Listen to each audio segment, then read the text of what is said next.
Halo rakat-rakat, apa kabar semua? Salam muka minyak. Semoga sehat-sehat selalu, sebagaimana saya juga sehat, meskipun corona masih menggila di negeri kita. Nah, video yang tadi rakat-rakat lihat di awal vlog ini adalah penampilan The Tillman Brothers, sebuah band yang dikenal di Eropa, dan yang membanggakan adalah personil-personil mereka berdarah Nusa Tenggara Timur. Jadi kita patut berbangga karena orang-orang Nusa Tenggara Timur, rakyat-rakyat dari Nusa Tenggara Timur sejak dulu memiliki prestasi yang memukau di kancah internasional. Nah, mungkin saya akan membahas soal The Tillman Brothers dalam vlog kali ini. Semoga bermanfaat buat rakyat-rakyat untuk menambah pengetahuan rakyat-rakyat dan bisa menjadi bahan bakar untuk menambah rasa percaya diri dan kebanggaan dalam dada rakyat-rakyat sekalian. Nah, The Tillman Brothers ini awalnya nahkodai oleh Andy Tillman dan saudara-saudaranya, yaitu Andy Tillman, Reggie Tillman, Ponton Tillman, dan Lulu Tillman. Nah, mereka ini adalah anak dari Herman Tillman dan Herman Tillman dan sebentar ya, saya cari dulu ya.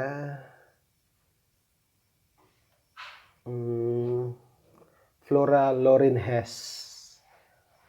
Nah, kalau saya lihat dari nama-nama mereka ini, nama orang tua mereka ini, besar kemungkinan bahwa kedua orang tua mereka adalah Indo-Belanda ya, yang berasal dari timur, dari Kupang Timur. Nah, Herman Tillman ini, bapak dari The Tillman Brothers ini, adalah seorang tentara Kenil ya. Kenil itu tentara angkatan darat Hindia Belanda di masa kolonial Belanda, yang bertugas di Jawa, di Surabaya. Jadi mereka ini lahir dan besar di Surabaya. Nah, waktu mereka masih kecil, nama band mereka itu The Timor Tillman Brothers. Perjalanan musik The Tillman Brothers ini dimulai dari Surabaya pada tahun 1945, di mana Indonesia merdeka pada tahun itu ya, di mana 4 kakak beradik laki-laki dan seorang adik perempuannya yang bernama Jane sering tampil membawakan lagu-lagu dan tarian daerah ya. Kemampuan musik mereka diturunkan dari ayah mereka, Herman Tillman, yang merupakan seorang kapten Kenil, yang sering bermain musik bersama teman-temannya di rumahnya di Surabaya. Berawal dari ketertarikan Ponton yang memainkan kontrabas, yang diikuti saudara-saudaranya yang lain. Misalkan Reggie mempelajari banjo, Lulu mempelajari drum, dan Andy sendiri mempelajari gitar. Penampilan mereka pada acara pesta di rumahnya membuat teman-teman ayah mereka kagum, karena mereka membawakan lagu-lagu yang sulit, yaitu seperti Tiger Rag, 12 Street Rag. Nah, sejak saat itu mereka tampil di acara-acara pribadi di Surabaya ya. Tawuran tampil kemudian berdatangan dari berbagai daerah di Indonesia, sampai pada akhirnya tahun 1957 mereka sekeluarga memutuskan untuk hijrah ke Belanda. Nah, sedikit saya menggambarkan kenapa mereka bisa hijrah ke Belanda. Jadi pada tahun-tahun itu terjadi konfrontasi untuk perebutan Irian Barat ya, atau Papua sekarang ini. Karena seperti kita ketahui bahwa pada saat sidang keputusan di konferensi meja bundar tahun 1949 menyatakan bahwa masalah Irian Barat akan dibicarakan setahun setelah itu gitu. Tapi Setelah lewat dari tahun 1950 terjadi deadlock, pembahasan mengenai nasib Irian Barat antara pemerintah Indonesia dan Belanda. Gara-gara itu pemerintah Indonesia mengambil tindakan keras, yaitu pertama menasionalisasi perusahaan-perusahaan Belanda yang ada di Indonesia.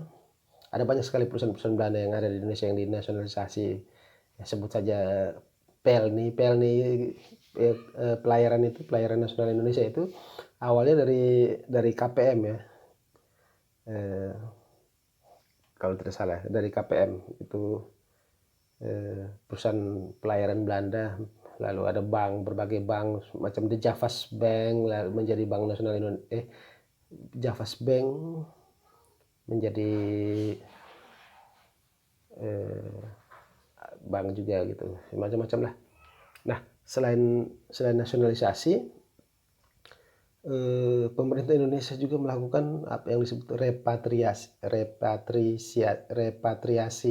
Repatriasi ini adalah mengembalikan orang-orang Indonesia yang berkewarganegaraan Belanda kembali ke Belanda.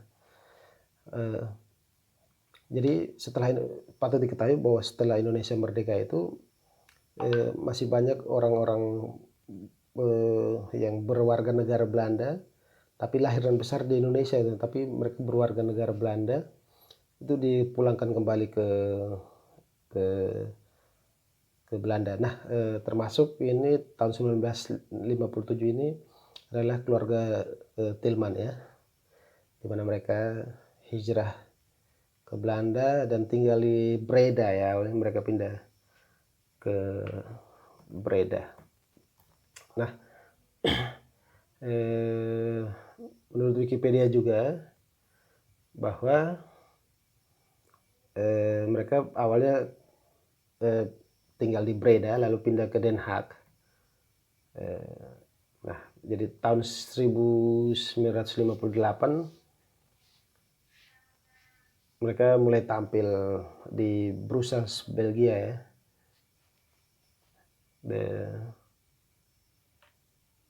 Lalu setelah itu mulai mereka terkenal, lalu sering manggung sampai ke Jerman. Di mana di Jerman disebutkan bahwa mereka pernah tampil satu panggung sama The Beatles. Tapi seperti kita ketahui The Beatles malah lebih mencuat ya karirnya setelah itu ya. Nah, kemudian dalam perjalanan mereka terus tampil dan disebutkan bahwa fenomenalnya mereka ini adalah mereka disebut sebagai band pelopor rock and roll dan menjadi contoh bagi The Beatles dan band-band setelah itu ya.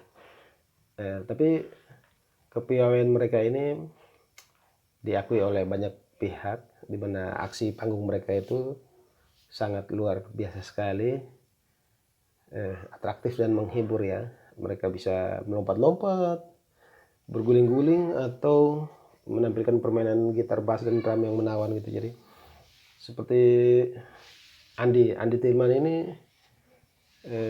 diyakini orang yang mempopulerkan cara bermain gitar dengan gigi atau di belakang kepala atau di belakang badan, yang dilakukan jauh sebelum atraksi itu dilakukan oleh Jimi Hendrix atau Jimmy Page maupun Ritchie Blackmore ya, gitaris-gitaris handal yang sudah kita ketahui bersama ya. Nah, bagaimana kisah akhir dari The Tillman Brothers ini? Disebutkan juga bahwa pada tahun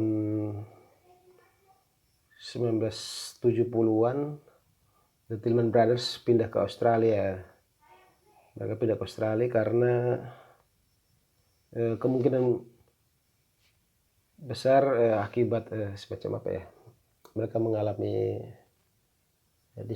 diskriminasi atau rasisme di Belanda ya, karena seperti kita ketahui, orang-orang yang repatriasi dari Indonesia ke Belanda itu, mereka mengalami shock budaya. Pertama mengalami shock budaya karena mereka lahir dan besar di Indonesia dengan budaya yang berbeda, dan kembali ke Belanda mereka merasa sangat terasing pertama.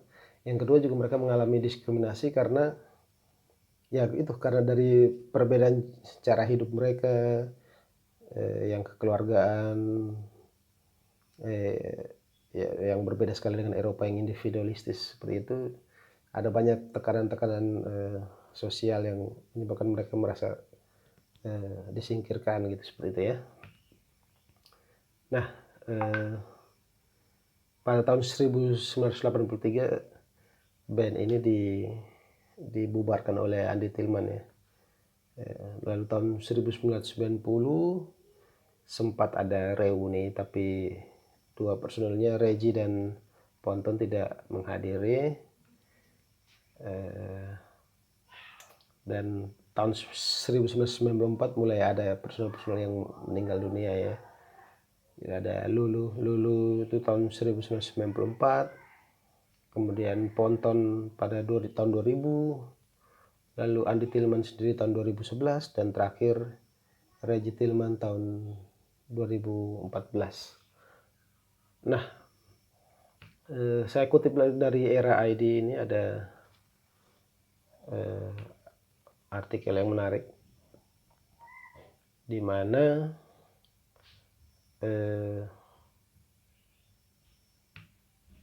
sebentar.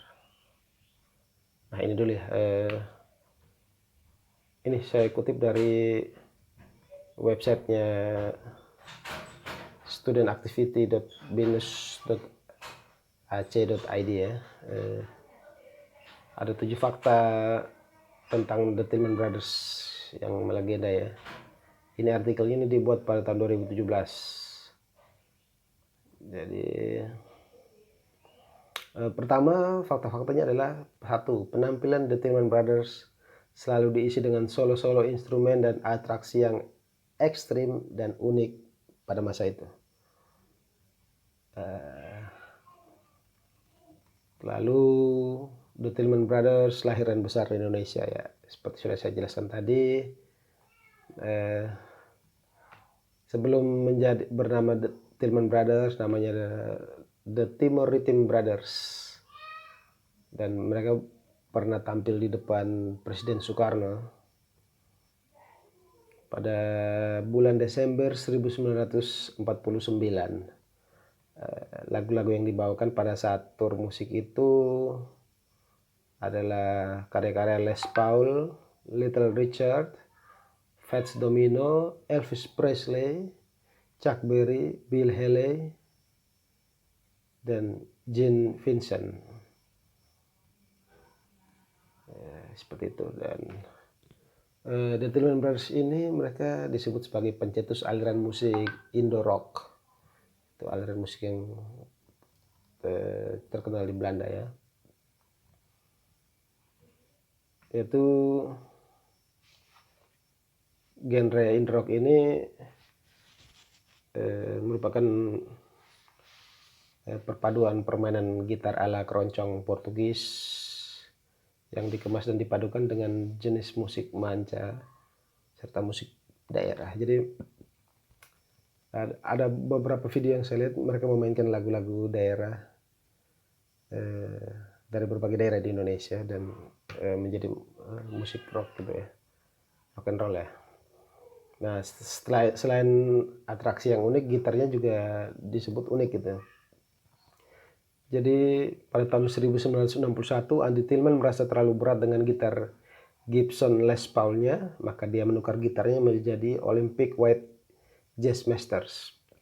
Karena merasa terlalu tipis dengan gitar barunya, maka gitar Jazz Masters-nya dimodifikasi sendiri menjadi bersenar 10. Setahu saya sebenarnya tidak sampai 10. Senar gitar ada berapa ya? Lupa saya. Senar bass kalau senar bass kalian cuma 4 ya.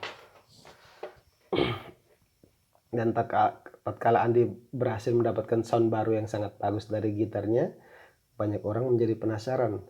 Apalagi saat manggung untuk beberapa waktu, Andi juga sempat menutupi kepala gitarnya dengan handuk. Keunikan 10 senar gitar unik ini selalu ditiru oleh band-band lain.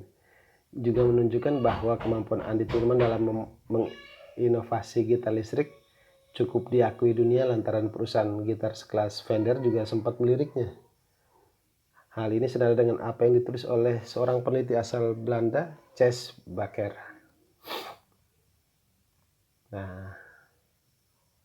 Nah ini yang ada yang bilang itu legenda, ada yang bilang bukan legenda ya. Yaitu sempat disebut-sebut bahwa The Beatles mampir untuk menonton penampilan The Tillman Brothers ya. Kalau dari website banyak yang mengatakan bahwa itu adalah mitos ya dan tidak terbukti kebenaran, tapi dari website studentactivity.binus.ac.id ini ada foto yang menggambarkan bahwa John Lennon serta Paul McCartney hadir di sebuah pertunjukan The Tillman Brothers. Ya, dan disebutkan bahwa Paul McCartney, vokalis dan basis Beatles, sempat mengagumi aksi panggung Tillman Brothers. Bahkan tatkala Beatles masih menjadi band cafe di Hamburg, Jerman, para personelnya juga menyempatkan diri untuk menyaksikan aksi panggung The Tillman Brothers. Itu yang tadi saya sebutkan bahwa mereka sempat satu panggung dalam di Jerman ya. Nah, fakta ketujuh adalah The Tillman Brothers menjadi sejarah musik rock yang dikenang. Seperti itu. Nah, ini ada fakta baru lagi. Ayah mereka itu meninggalnya tahun 1979 di Den Haag, sementara ibunya wafat di Purworejo. Sempat kembali ke Indonesia juga ya. Purworejo, Jawa Tengah pada tahun 1991. Nah, saudari perempuan satu-satunya mereka, Jane, sebagai anggota paling bontot justru paling awal menghadapi sang kuasa, yaitu pada 25 Juni 1993, 2 tahun selepas kematian ibunya. 1 tahun berikutnya sang drummer Lulu Tillman menyusulnya. Lulu meninggal di Cairns, Australia tanggal 4 Agustus 1994. Sementara pemain bass Ponton Tillman meninggal di Jember, Jawa Timur pada 29 April tahun 2000. Nah, Reggie Tillman adalah anggota The Tillman Brothers yang terakhir berpulang pada tahun 2000, pada 12 Maret 2014 di Den Haag. Sementara Andy sebagai frontliner The Tillman Brothers meninggal pada 10 November 2011 di Rijswijk dekat Den Haag ya. Akibat sakit kanker lambung yang dideritanya sejak tahun 2009. Kepergian Andy dan Reggie sebagai generasi akhir dari The Tillman Brothers ini tak hanya merupakan kehilangan bagi warga Belanda dan penggemar musik di Eropa, namun juga kesedihan bagi pecinta musik termasuk Indonesia. Ini website ini mengutip dari encyclo.com ya. Seperti itu. Nah, itulah sedikit ulasan sejarah mengenai The Tillman Brothers. Semoga bermanfaat buat rakat-rakat sekalian. Jangan lupa like video ini, share, berikan komen di bawahnya, dan bagi yang belum subscribe, silakan subscribe dan pencet tombol bintang di sampingnya supaya bisa mengupdate informasi-informasi positif mengenai rakat-rakat orang Nusa Tenggara Timur, baik yang berada di Nusa Tenggara Timur sendiri maupun di luar Nusa Tenggara Timur. Nah, sebagai penutup saya akan menampilkan sedikit video lagi tentang The Tillman Brothers, aksi-aksi panggung mereka. Oke, sampai ketemu. Salam muka minyak.